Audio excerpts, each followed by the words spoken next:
बच्चे पढ़ करके इस सर्विस में लग जावेंगे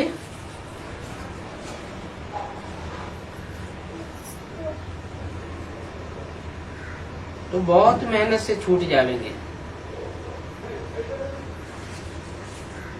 क्योंकि काम में तो यही पढ़ाई है, आगे चलकर काम आवेगी। इतना शौक होना चाहिए कि सर्विस बगैर हम रह नहीं सकेंगे।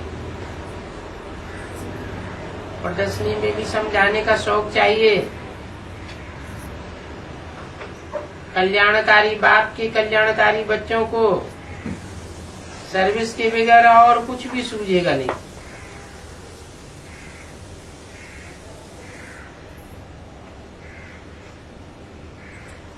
तड़पती रहे तो फिर जिस्मानी सर्विस भी छूट जाएगी। हम आत्मा तो जाती हूँ मंदिर में सर्विस करने के लिए। पुजारी से पूछना चाहिए, यह जिनकी मूर्ति रखी हुई है ये कौन है?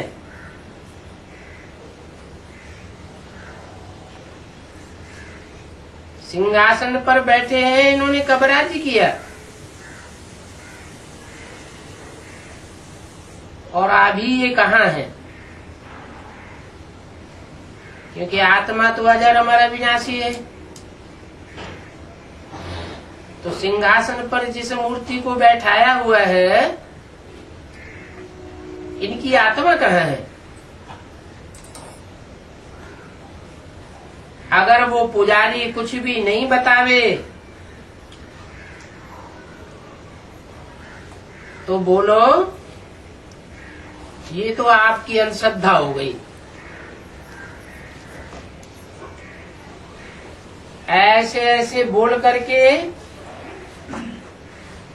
उनकी बुद्धि को चक्रित करके फिर समझाना चाहिए। फिर बताओ कि हम जानते हैं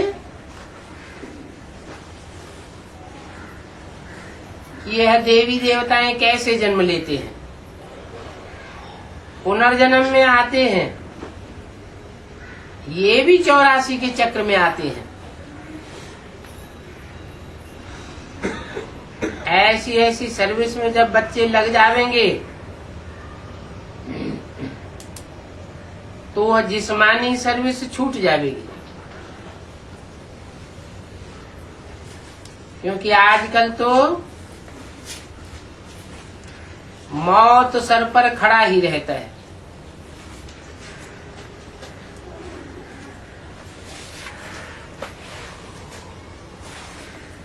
महाकाल की बारी आने वाली है, उससे पहले ही तमो प्रधान से सतो प्रधान बनना है। भारत नया था, फिर पुराना कैसे बना सो भी तुम बच्चे जानते हो।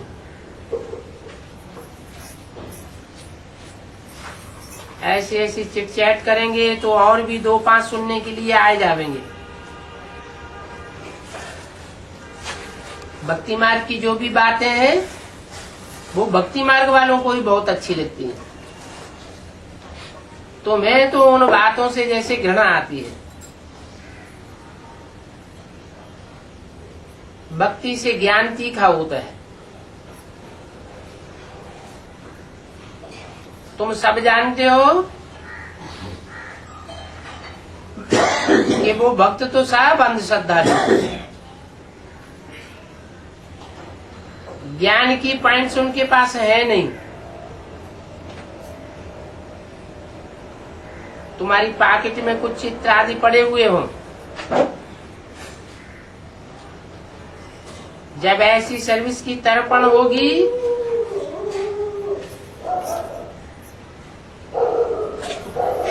तो औरों का कल्याण करने में लग जाएंगे। क्योंकि ये ईश्वरीय ज्ञान जो है वो सभी के लिए है और सभी को कहना है कि बाप कहते हैं मुझे याद करो।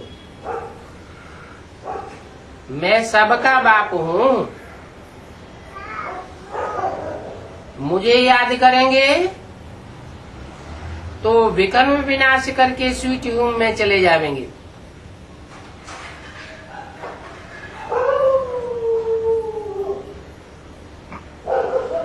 वो आत्मलोक है, आत्माओं का स्वीट होम है, जहाँ बाप रहते हैं। ऐसे ऐसे अंदर में सर्विस की उछाल आनी चाहिए। कोई बच्चे बाबा से सर्विस के लिए पूछेंगे तो बाबा क्या कहेंगे? बाबा तो रोज सर्विस के लिए बोलते हैं, सर्विस का शौक होना चाहिए। बाप तो आए ही हैं कमाई कराने के लिए, और यह एक जन्म की कमाई नहीं है, ये तो जन्म जन्मांतर के लिए है। बुद्धि में है कि ये जो दो भी दुनिया में धंधा धोरी आदि हैं, वो सब खलास होने वाले हैं। दुनिया का ही विनाश हो जाने वाला है। अभी नई दुनिया की स्थापना हो रही है।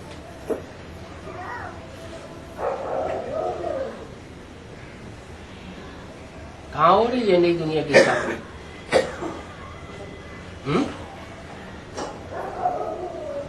कहीं दिखाई पड़ती है? हैं?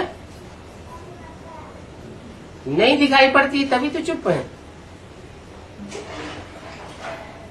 हैं? नई दुनिया की स्थापना हो रही है हमारी बुद्धि में। कोई भी मकान बनाना होता है तो पहले बुद्धि में प्लानिंग चलती है। कहेंगे हमारी बुद्धि में मकान का नक्शा आ गया, तो कहाँ स्थापना हुई? बुद्धि रूपी क्षेत्र में स्थापना हुई। ये भी गायन है शास्त्रों में कि ब्रह्मा के संकल्पों से सृष्टि रची गई। तो संकल्पों की उत्पत्ति कहाँ से हुई?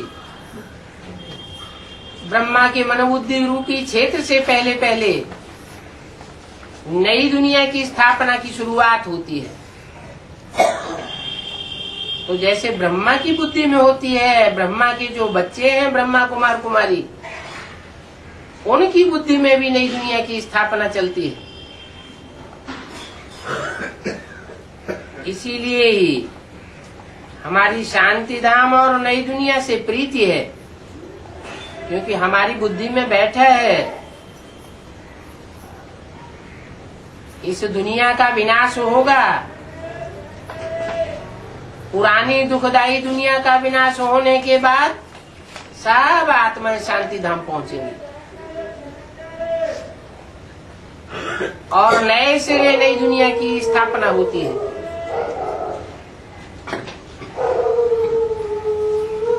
तो हमारी शांति धाम से पहले पहले प्रीति है,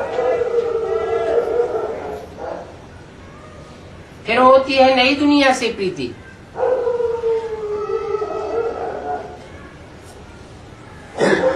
ऐसे क्यों?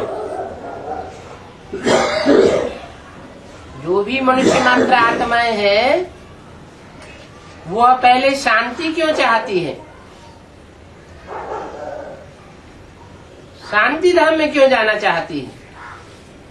सीधे ही सुख धाम में क्यों नहीं जाना चाहती?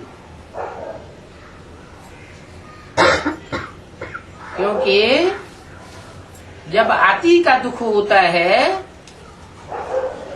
तो आत्मा शांत होना चाहती है। पहले शांति फिर सुख की बात आती है।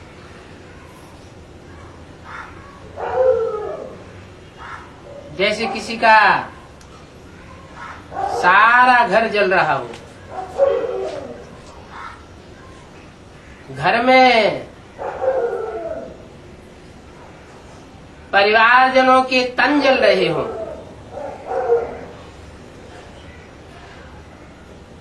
तो क्या इच्छा होगी? रसगुल्ले खाने की इच्छा होगी या उस अशांति से शांति में जाने की इच्छा होगी? पहले आत्मा शांति चाहती है। ये दुनिया दुखधाम है, दुखों की आग में, विकारों की आग में सारी दुनिया जल रही है। तो सब पहले पहले शांति चाहते हैं। तो हमारी शांति से प्रीति है। फिर जब शांति मिलती है तो सुख की ओर आकर्षण होता है। तो हमारी दोनों दुनिया से प्रीति है, शांति धाम से भी प्रीति है और सुखधाम से भी प्रीति है।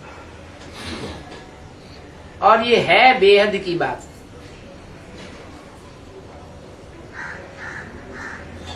हद की शांति नहीं चाहिए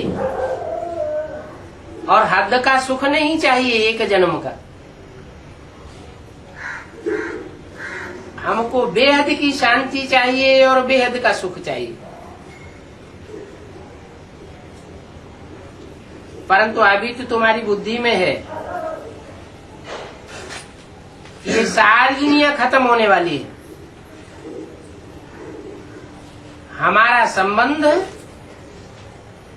अब सिर्फ बाप से है, एक बाप दूसरा न कोई। हमारे सारे संबंध एक बाप से हैं। बाद में फिर हमारे दैवी संबंध होंगे।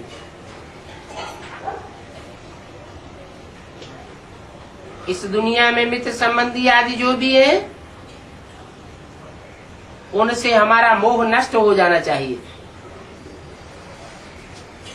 जब तक नष्टो मोहा नहीं बने हैं तब तक एक बाप की स्मृति प्राप्त नहीं हो सकती। गीता में भी गायन है, नष्टो मोहा स्मृति लब्धा।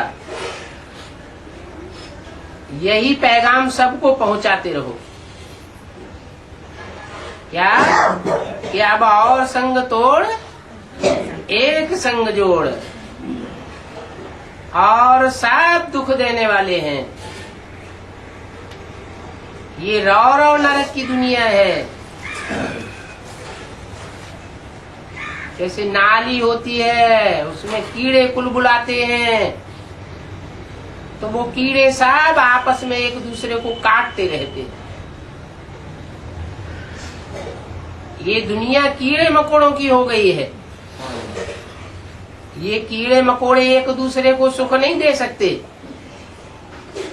अब तो एक ही बाप है जो सारी दुनिया को सुख शांति देने के लिए आया हुआ है। ये पैगाम सबको पहुंचाते रहो कि अभी कोई से प्रीति नहीं लगानी है। अभी संबंध जोड़ने का टाइम नहीं है। नए नए संबंध जोड़ते रहेंगे तो उन्हें तोड़ना पड़ेगा। मजबूरी ऐसी आ जाएगी, टूटेंगे। अगर ज्ञान की दृष्टि से स्वतः ही पुरुषार्थ करके बुद्धि का योग उनसे टूट जाएगा तो तकलीफ कम होगी, प्राप्ति ज्यादा होगी। सदैव सोचना चाहिए, ख्याल रखना चाहिए हम कितना अंधों की लाठी बने हैं, कितनी अज्ञानी आत्माओं को हमने ज्ञान की लाठी पकड़ाई है। जैसे बाबा आकर अंधों को सोझरा बनाते हैं। हम भी पहले अज्ञान के अंधे थे ना, बाप ने हमको ज्ञान दे करके सोझरा बनाया। वैसे ही तुम बच्चों को भी अंधों को सोझरा बनाने की तड़पन होनी चाहिए। फिर ऐसे बच्चे बाप के दिल पर चढ़ सकते हैं। बाप समझेंगे कि इस बच्चे ने बाप को पूरा पहचाना है।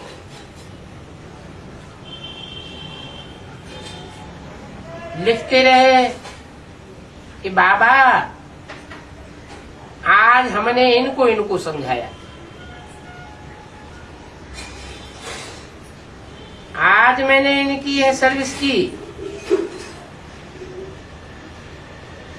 तो बाबा उत्तर भी देंगे और ऐसे सर्विस करने वाले बच्चे दिल पर भी चढ़ेंगे। परंतु फिर बातों का ही लवार नहीं होना चाहिए, सेवा का प्रूफ भी बाबा के पास पहुंचना चाहिए। जो आत्माएं तैयार होंगी, सोझरी बनेंगी, तो उन्हें पहले पहले तो बाप दिखाई देगा। बाप देखने में आवेगा तो बाप की ओर भागेंगी। प्रूफ तो आ ही जाता है, बाकी सर्विस ही नहीं करते हैं तो ऐसे बच्चे दिल पर क्या चढ़ेंगे।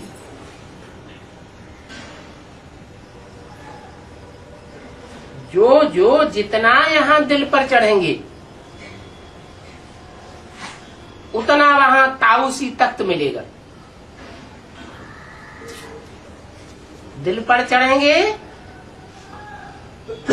जरूर ईश्वरीय सेवा की जिम्मेवारी लेते हैं तो दिल पर चढ़ते हैं। ईश्वरीय सेवा की जिम्मेवारी यहाँ लेते हैं तो वहां उनको इतना बड़ा राज्य चलाने की जिम्मेवारी मिलती है।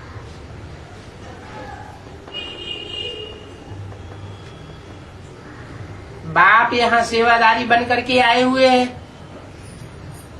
तो जैसा बाप वैसा बच्चे भी होने चाहिए। बाप को बच्चों की सिवाय और तो कोई है नहीं, और बच्चों को बाप के सिवाय और कोई है नहीं।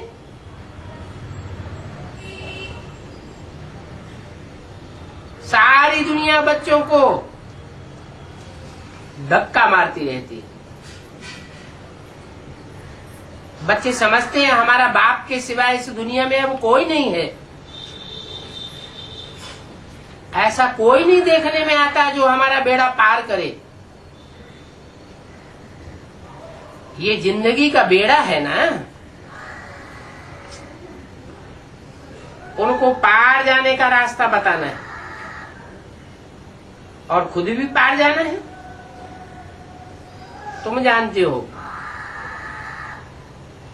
कि अभी हम वैश्यालय से शिवालय में जाते हैं। दुनिया थोड़ी जानती है कि हम वैश्यालय में पड़े हुए हैं, दुखधाम में पड़े हुए हैं। तुम्हारी बुद्धि में है कि हम नई दुनिया में जाने वाले हैं, तो सभी को यही रास्ता बताओ। इस वैश्यालय से अब हम कैसे शिवालय में जाते हैं। आलय माने घर, शिव का बनाया हुआ घर, सुखधाम। ऐसा सुखधाम जहां 2500 वर्ष तक सुख ही सुख होगा, दुख का नाम निशान नहीं होगा। ऐसा शिवालय होगा जहां वैश्यालय का नाम निशान नहीं होगा। आज की दुनिया में तो घर घर में वैश्यालय है, और बाप की दुनिया में घर घर में शिवालय होगा। तो सभी को ये रास्ता बताओ। भारत पहले भी शिवालय था, अभी वैश्यालय बन गया। अभी 84 जन्मों के बाद वैश्यालय के मालिक बने हो। अभी फिर बाप कहते हैं कि मुझे याद करो। अभी तुम रावण राज्य में हो,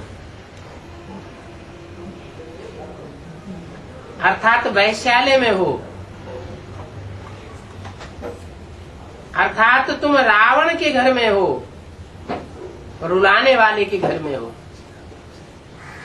रुलाने वाला दुश्मन होता है या दोस्त होता है? रावण तुम्हारा दुश्मन है, तुम अभी दुश्मन के घर में बैठे हुए हो। कितनी खतरनाक स्टेज है।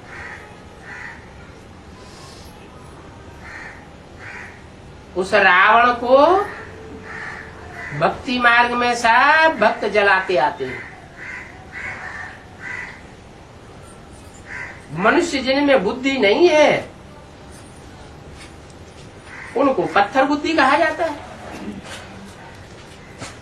तुम तो जानते हो कि रावण का पुतला जलाने से कोई रावण नहीं मर जाएगा। ये तो अंधश्रद्धा की बात है।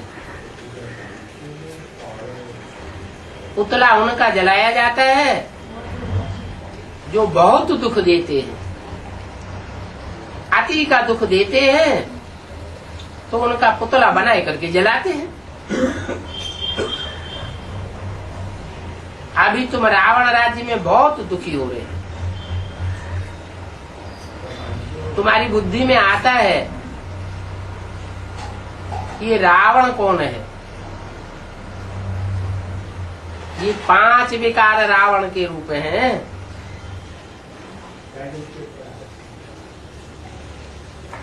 तो ये 5 विकार जो रावण के रूप हैं उनका चित्र बना हुआ है। चित्र किस बात की यादगार होती है? चित्र चरित्र की यादगार होती है। तो जरूर ऐसे कामी, क्रोधी, लोभी, मोही, अहंकारी का चरित्र बजाने वाले कोई होंगे, पाठधारी, ऐसा चरित्र धारण करने वाले। इस दुनिया में तो सब ही कामी, क्रोधी, लोभी, मोही, अहंकारी है। कोई एक की बात नहीं है। जैसे कहते हैं कि अर्जुन कोई एक नहीं था जिसने पुरुषार्थ किया नर से नारायण बनने का, या एक अर्जुन को बैठ भगवान ने कथा सुनाई, राजयोग की पढ़ाई। जो अव्वल नंबर होता है उसका गायन होता है। ऐसे ही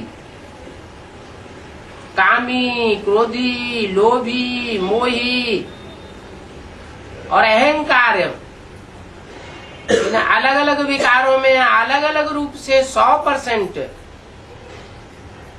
जो महाविकारी बनते हैं उनका रावण के सिरों के रूप में चित्र बनाया जाता है, उनके चरित्र को दिखाने के लिए। तुम्हारी बुद्धि में है कि अभी ये सब पात्रधारी प्रत्यक्ष होने वाले हैं। रावण के 10 सिर कौन हैं? राक्षसी चेहरे किनके किनके हैं? और देवताई चेहरे किनके किनके हैं? अभी देव और दैत्य दोनों पालाएं प्रत्यक्ष होने वाली है। तो अब यही बात रहे, सबकी बुद्धि में बैठानी है। क्या बात? चाहे कोई महापापी है, चाहे कोई महापुण्यात्मा है, क्योंकि पार्टधारियों ने पार्ट तो बजाया। अभी सबका अंतिम जन्म है और सबको वापस जाना है। हमारी तो कोई से दुश्मनी नहीं है, क्योंकि हम तो जानते हैं कि दुख देने वाला कोई दूसरा नहीं है, सुख देने वाला कोई दूसरा नहीं है। अपने कर्मों के आधार पर ही हम सुख लेते हैं और दुख लेते हैं। कोई किसी को सुख बांट नहीं सकता और कोई किसी को दुख बांट नहीं सकता।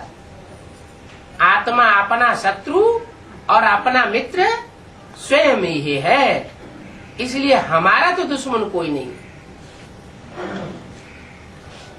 पांडवों की किसी से लड़ाई नहीं होनी चाहिए। तुम पंडे के पुत्र पांडव हो ना, पंडा का काम है रास्ता बताना, तो पंडे के पुत्र पांडवों का काम भी क्या है? रास्ता बताना। चाहे राक्षस हो, चाहे दैवी स्वभाव का हो, बुरे स्वभाव का हो, अच्छे स्वभाव का हो, सबको रास्ता बताना।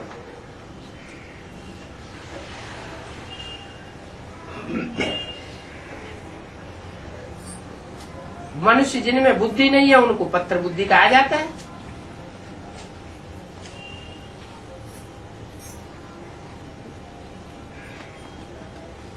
जो पत्थर बुद्धि होते हैं वो कोई बात को समझाने से जल्दी समझते नहीं है। तुम पत्थर बुद्धियों को पारस बुद्धि बनाने वाले हो, तो सबको यही ताक लगानी है कि हमको घर वापस जाना है। घर वापस जावेंगे फिर वहां से अपनी राजधानी में वापस आवेंगे। अवस्था बड़ी अच्छी चाहिए। किसकी? दूसरों की सेवा करने वालों की खुद की अवस्था बड़ी अच्छी चाहिए। अच्छी अवस्था में सेवा करेंगे तो उसका अच्छा फल निकलेगा। अपनी अवस्था ही खराब है और दूसरों को ज्ञान सुनावेंगे तो उनके ऊपर असर नहीं पड़ेगा। चलते फिरते उठते बैठते यही ख्यालात रहना है कि अब जो पास्ट हो गया वो ड्रामा, जो होना था सो हुआ। पास्ट की बातों को लेकर के कोई से दुश्मनी नहीं करनी है। ये फिर 5000 वर्ष के बाद ऐसे ही रिपीट होगा। कल्प कल्प ऐसे ही होता आया है।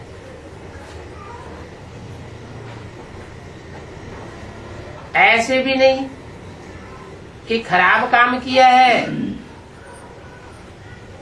तो पछतावा नहीं होना चाहिए। क्या कि ड्रामा में था सो हुआ, हम पछतावा क्यों करें? नहीं, कोई खराब काम हो गया तो पश्चाताप होना चाहिए। पश्चाताप की आग में रहने से फिर पाप भस्म होता है। पश्चाताप ही नहीं आवेगा तो सुधरेंगे कैसे?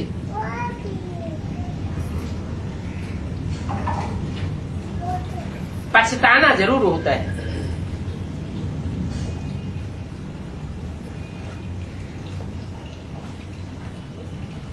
जैसे कोई कसाईयों का धंधा करते हैं। कसाईयों का धंधा क्या है? गऊएं काटते रहते हैं, खुद भी गऊएं काटते हैं, उनके बाल बच्चे भी गऊएं काटते हैं। उनका पुश्तैनी धंधा है।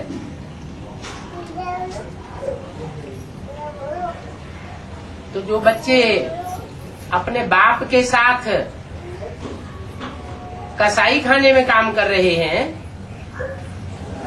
बचपन से ही काम कर रहे हैं, उनकी बुद्धि में ये पछतावा आता होगा क्या कि हम खराब काम कर रहे हैं? पछतावा नहीं आता है। फिर भी बाप कहते हैं कि एक टाइम ऐसा भी आवेगा कि उनकी पत्थर बुद्धि खुलेगी और वो भी अनुभव करेंगे, पछतावा आवेगा कि हमारी बुद्धि कैसी हो गई। पछतावा जरूर करना होता है, क्योंकि पाप कर्मों ने अपने को घाटा डाल दिया है।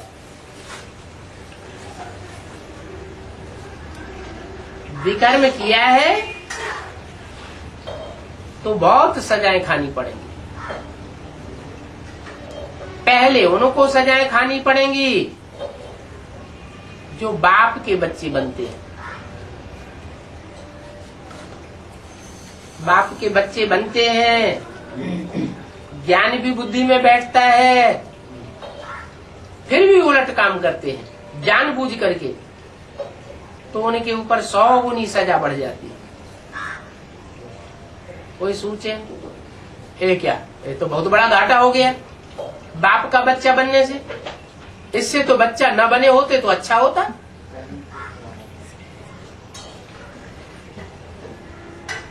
ज्ञान नहीं था तो 1 गुना सजा भोगनी पड़ती थी, और अभी बाप के बच्चे बने हैं, ज्ञान मिल गया है तो 100 गुनी भोगनी पड़ेगी। तो घाटा हुआ या फायदा हुआ? है? घाटा हो गया। तो बाप का बच्चा नहीं बनना चाहिए ना।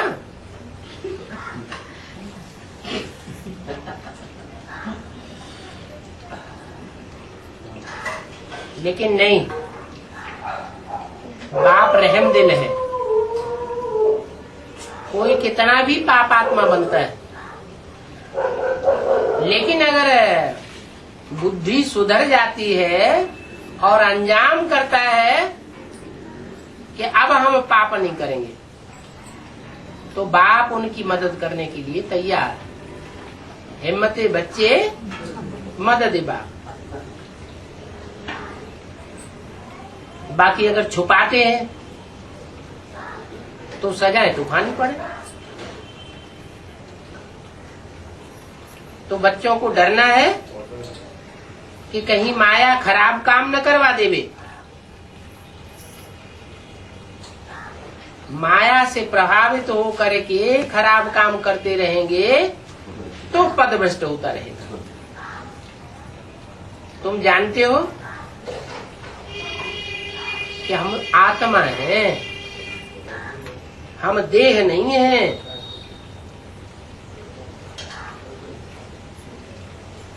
आत्मिक स्थिति रहेगी तो कुदृष्टि नहीं जावेगी।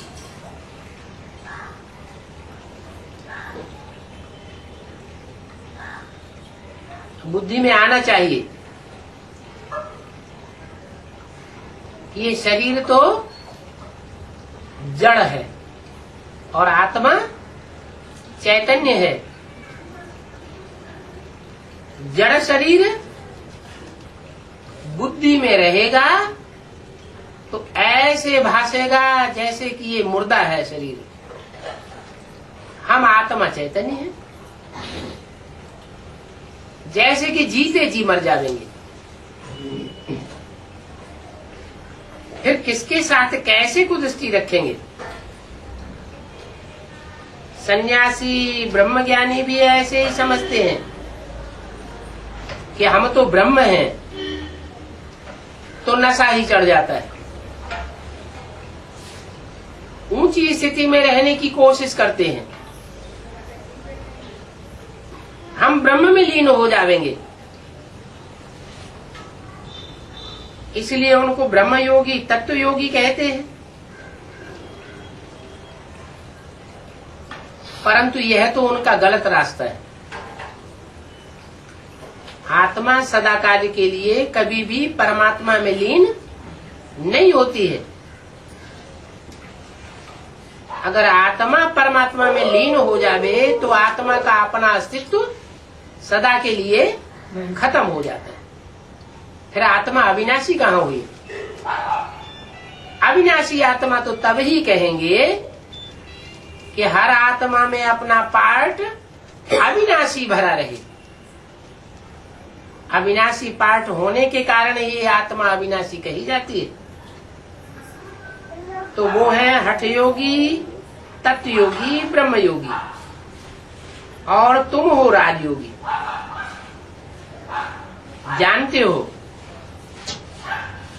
कि भविष्य में जाकर के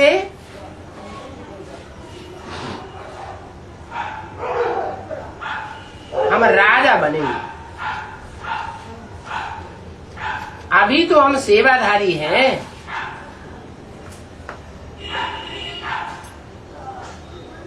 सेवा करने का धर्म थोड़ा कठिन होता है। सेवा भी करना है और दूसरों की बातें भी सुननी पड़े, डांट डपट भी सहन करनी पड़े। भक्ति मार्ग में भी कहते हैं, सबते सेवक धर्म कठोरा। सेवाधारी का कर्म बहुत कठोर होता है।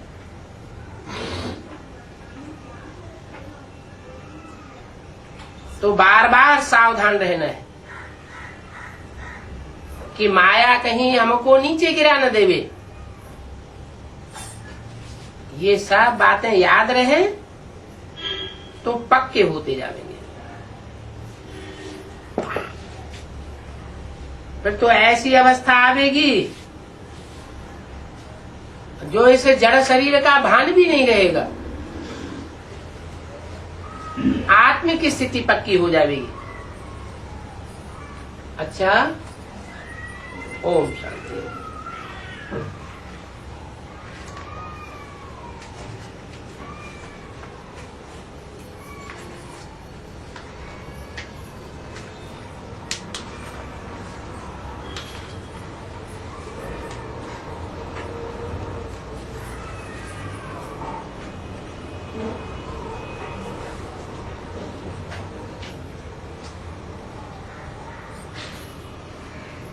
ये रात्रि क्लास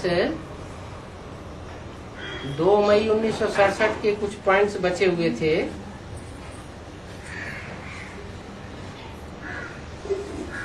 पहले पेज के अंत में बात चल रही थी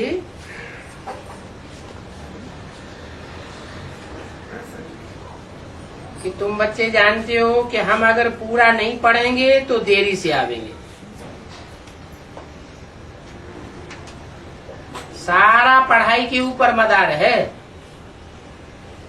जो पूरी पढ़ाई पढ़ेंगे वो नई दुनिया के एकदम आदि में आवेंगे। अधूरी पढ़ाई पढ़ेंगे तो नई दुनिया में तो आवेंगे लेकिन मध्य में आवेंगे। पूरा ज्ञान बुद्धि में होगा तो पूरा 84 जन्म लेंगे। अधूरा ज्ञान बुद्धि में होगा तो अधूरे जन्म लेंगे। आत्मा फिर अनुभवी नहीं कही जाएगी। अनुभवी वो जो ऑलराउंड पार्ट बजावे। सारा मदार पढ़ाई पर है। हम बाबा के बच्चे हैं तो हम नई दुनिया में क्यों नहीं जावेंगे? हम पुरानी दुनिया में क्यों आवे? वो धर्म पिताएं बाबा के बच्चे नहीं बनते। बाबा माना क्या? साकार और निराकार दोनों को मानने वाले नहीं बनते हैं। वो बाबा को नहीं मानते। क्या? बिंदु बिंदु आत्माओं के बाप सुप्रीम सोल को मानते हैं, लेकिन बाबा को नहीं मानते। इसलिए वो पुरानी दुनिया में आते हैं। कौन? धर्म पिता, इब्राहिम, बुद्ध, क्राइस्ट, गुरु नानक, ये सब पुरानी दुनिया में आते हैं। क्यों आते हैं? बाबा को पहचान करते नहीं, वो बाबा के बच्चे नहीं बनते। बाबा के बच्चे ही नहीं बने तो किसके बच्चे बनेंगे? और रावण के ही बच्चे बने ना, तो रावण की दुनिया में आते हैं। अभी तुम बच्चे जानते हो कि दिन प्रतिदिन कलाएं कम होती जाती हैं। क्या? इस सृष्टि में, सृष्टि रूपी वृक्ष में जब से पहला पत्ता जन्म लेता है तब से लेकर के और 5000 वर्ष के ड्रामा में चौथी अवस्था का अंत आते आते कलाएं कम होती जाती है। कलयुग में कलाहीन बन जाते हैं। तो ये बात तुम्हारी बुद्धि में है कि नई दुनिया में 16 कला संपूर्ण, और दुनिया जैसे जैसे पुरानी होती जाएगी वैसे वैसे कलाएं कम होती जाएगी, कलाहीन बच्चे पैदा होते जाएंगे। तो हम क्यों न नई दुनिया में जावे? बाप आकर के हमको नया ज्ञान देते हैं, नए ज्ञान से नई दुनिया की स्थापना करते हैं। तो सारी की सारी नई नई जानकारी हम क्यों न लेवें? पढ़ाई पढ़ते पढ़ते कहीं बीच में टूट गए तो अंत समय में जो पढ़ाई होगी वो ले सकेंगे क्या? हमें तो बाप से पूरी पढ़ाई पढ़नी है।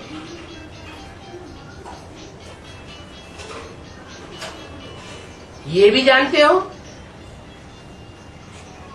कि दुनिया में नई चीज तो सब पसंद करते हैं। क्या? नई चीज तैयार होती है तो उसकी वैल्यू ज्यादा होती है। सब चाहते हैं हमको नई नई चीज मिले।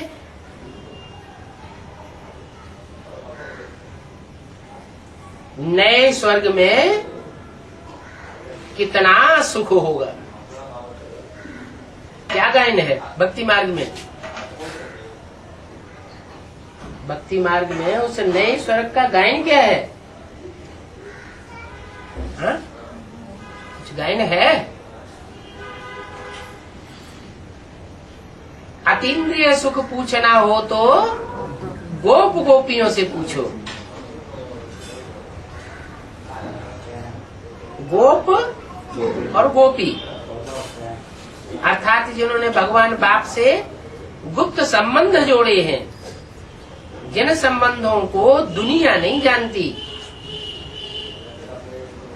जो 16,000 की लिस्ट में आने वाले बच्चे हैं वो ही जानेंगे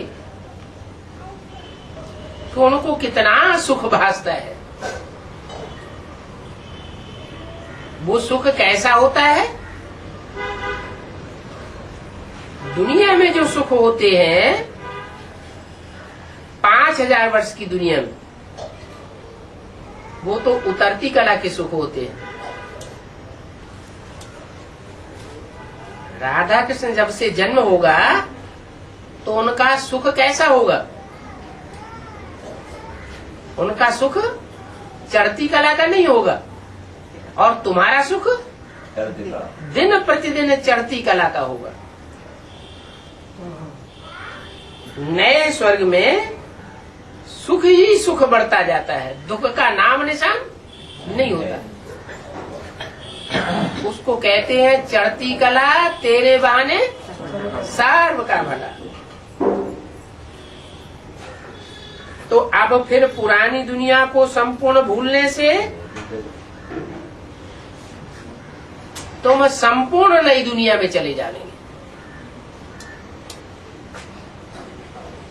पुरानी दुनिया, पुरानी देह, देह के पुराने संबंध, पुराने रीति रस्म रिवाज चलन, इस पुरानेपन को जितना भूलते जाएंगे उतना उतना तुम नई दुनिया का झाड़ सामने अनुभव करेंगे। भगवान वाच है कि मैं तुमको राजाओं का राजा बनाता हूं। क्या मनुष्य जो भी पढ़ाई पढ़ाते हैं, कोई मनुष्य ये नहीं कह सका कि मैं तुमको राजा बनाता हूं, राजाओं का राजा बनाता हूं। सब आधीन बनाने वाले। मनुष्य मनुष्य को क्या बनाता है? स्वाधीन बनाता है कि आधीन बनाता है? सब आधीन बनाने वाले। इस सृष्टि पर एक ही तुरीय आत्मा ऐसी आती है जो सबको स्वाधीन बनाती है। स्वाधीन माने राजा, पराधीन माने प्रजा। बाप आकर के राजाओं का राजा बनाते। ये पढ़ाई है राजाओं का राजा बनाने वाली, महाराजा बनाने वाली पढ़ाई संगम युग की पढ़ाई है। और कोई युग में ये पढ़ाई कब भी कोई पढ़ाता नहीं है। सतयुग में भी नहीं पढ़ावेगा, त्रेता में भी कोई ऐसी पढ़ाई नहीं पढ़ाता। द्वापर में, कलयुग में इब्राहिम, बुद्ध, क्राइस्ट, बड़े बड़े ग्रेट फादर्स आते हैं। इतनी बड़ी बड़ी जनरेशन के ऊपर कंट्रोल होता है उनका। क्राइस्ट के फॉलोअर्स इस समय 100-150 करोड़ से भी ऊपर है। 500 करोड़ की दुनिया में 150 करोड़ से ऊपर फॉलोअर्स क्राइस्ट के ही है। इतने महान फादर्स, वो भी कोई को राजाई का वर्षा नहीं देते, खुद भी आधीन होते जाते और अपने फॉलोअर्स को भी आधीन करते जाते। इसलिए बाबा कहते हैं कि क्राइस्ट इस समय कहाँ होगा, क्या करता होगा?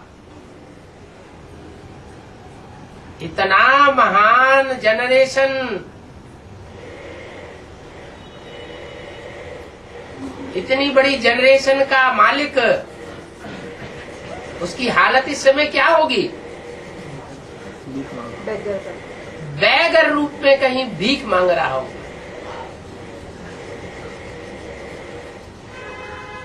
क्रिश्चियंस आज की दुनिया में इतनी ऊंची स्टेज पर बैठे हुए हैं, सारी दुनिया को कंट्रोल कर रहे हैं, और उनका ग्रेट फादर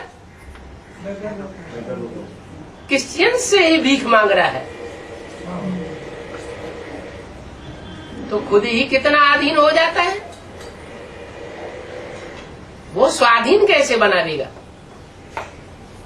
कोई भी धर्म पिताएं राजा बनने की पढ़ाई नहीं पढ़ाते हैं, सब पराधीन बनाते हैं, खुद भी पराधीन बनते हैं। एक सुप्रीम सोल बाप ही है जो सबको स्वाधीन बनाता है। कम से कम एक जन्म की स्वाधीनता सबको मिलती है। इसे कहते हैं सद्गति, दुर्गति नहीं। भगवान वाच है, मैं तुमको राजाओं का राजा बनाता हूं, तुम इस बात के अनुभवी हो। कि संगम युग में हमें ये राजाई प्राप्त होती है। दुनिया तो संगम युग को नहीं जानती है।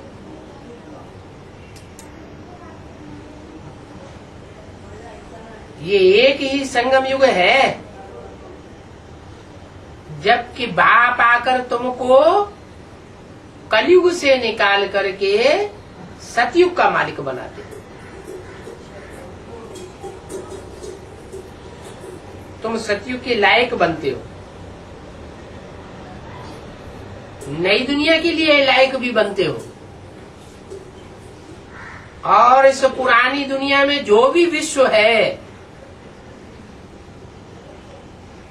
500-700 करोड़ मनुष्यों की, विश्व धर्मों की जो भी आत्माएं हैं, उन सब के ऊपर तुम दिलों पर राज्य करते हो।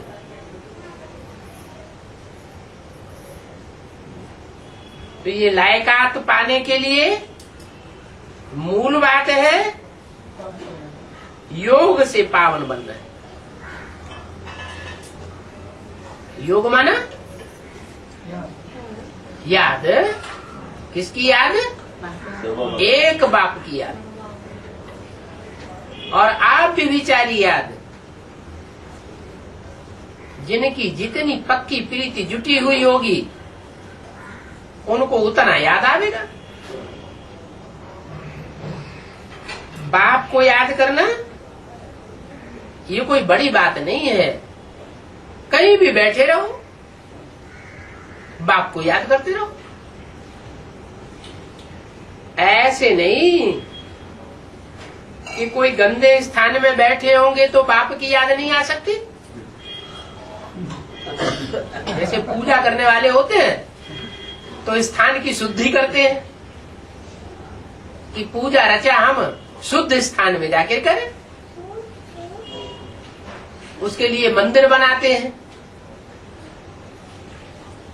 अपने घर में कोई खास पवित्र कमरा बनाते हैं वातावरण बनाने के लिए। बाप कहते हैं याद के लिए ये कोई जरूरी नहीं है। क्या? ऐसे नहीं कि लैट्रिन करते समय याद कैसे करें। क्या? लैट्रिन में बैठे हो, गंदी जगह में लैट्रिन कर भी रहे हो तो भी तुम बाप को याद कर सकते। अरे लैट्रिन करते समय बच्चा बाप को भूल जाएगा क्या?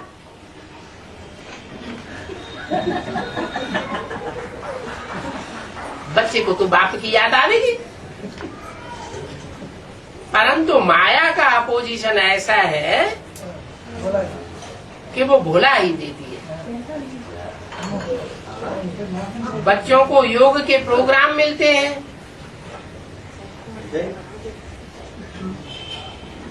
कि संगठित होकर के याद में बैठे।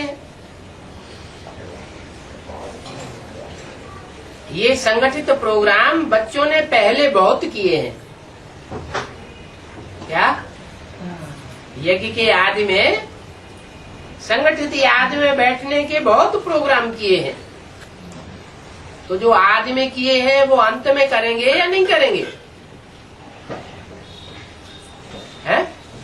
जो आदि में हुआ वो सब अंत में भी होना है। पहले भट्ठी में पड़े थे और दुनिया वालों से कोई कनेक्शन नहीं था।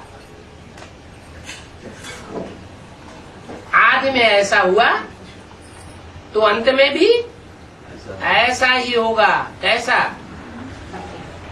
बच्चे भट्ठी में पड़ेंगे। उस भट्ठी में दुनिया वालों से कोई कनेक्शन नहीं रहेगा।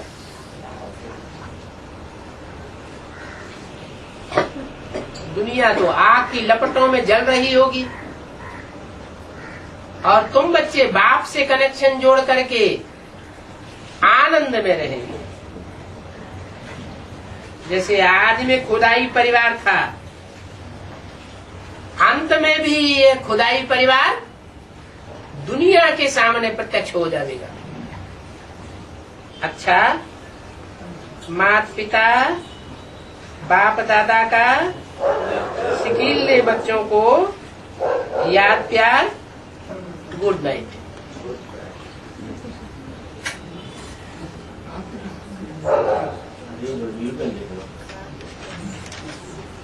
एक और प्रातः क्लास है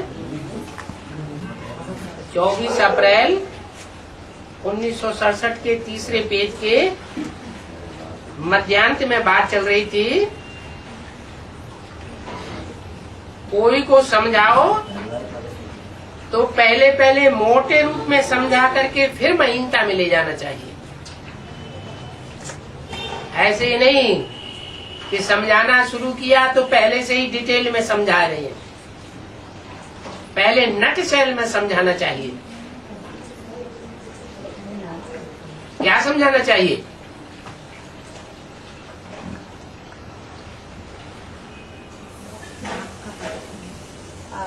आत्मा और परमात्मा बाप का परिचय। तुम आत्मा बिंदी और बिंदी बिंदी आत्माओं का बाप भी ज्योति बिंदु। तुम शरीर नहीं हो, तुम आत्मा हो। हाथी का बाप हाथी जैसा ढील डोल वाला, सांप का बच्चा सांप जैसा लंबे कद वाला। तो आत्मा ज्योति बिंदु, तो आत्मा का बाप भी कैसा होगा? ज्योति बिंदु ही होगा।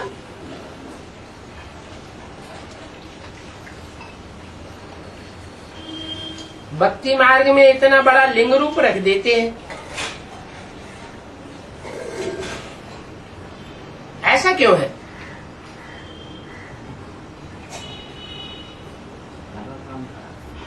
क्या कारण? आप इतना बड़ा काम करके दिखाते। पांडवों के चित्र इतने बड़े बड़े बनाए हैं, छत इतने ऊंचे। क्या पांडव इतने लंबे चौड़े थे? नहीं। उनकी महिमा दिखाने के लिए, उनका बल दिखाने के लिए कि उनके पास कितना ईश्वरीय बल था, उनके चित्र बड़े बड़े बनाए दिए। उनकी बुद्धि कितनी विशाल थी, वो बुद्धि की विशालता दिखाने के लिए उनके चित्र बड़े बड़े बनाए दिए। पांडवों में भी सब पांडवों के एक जैसे चित्र नहीं दिखाते हैं। कोई पांडव छोटा और कोई पांडव बड़ा डील डौल वाला दिखाया जाता है। सबसे बड़ा डील डौल वाला कौन दिखाया गया? भीम। इतना बुद्धिशाली था, इतना शक्तिशाली था कि 100 कौरवों का उसने अकेले ही वध कर डाला।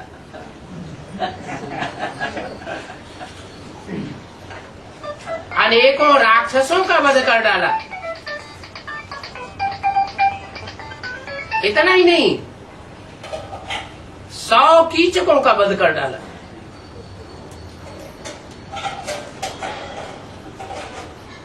तो जो बड़ा दिखाते हैं, ऐसे नहीं कि उनकी आत्मा बड़ी थी।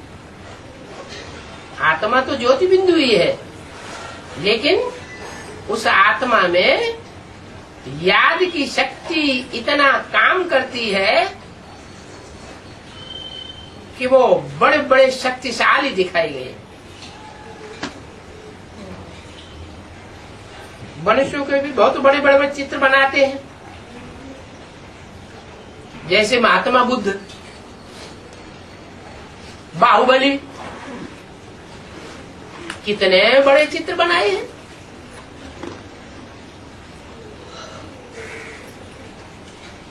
शंकर का चित्र कितना बड़ा बनाते हैं।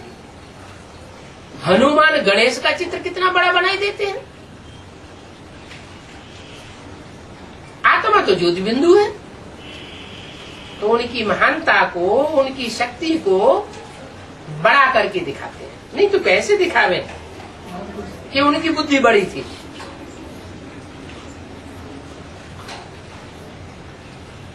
भक्ति मार्ग में क्या क्या बैठ बनाई है। जो भी बनाते हैं अनजान में बनाते रहते हैं, खुद उसका अर्थ नहीं समझते। बाप आकर के इन सब बातों का अर्थ बताते हैं। मनुष्य कितना मुझे हुए हैं।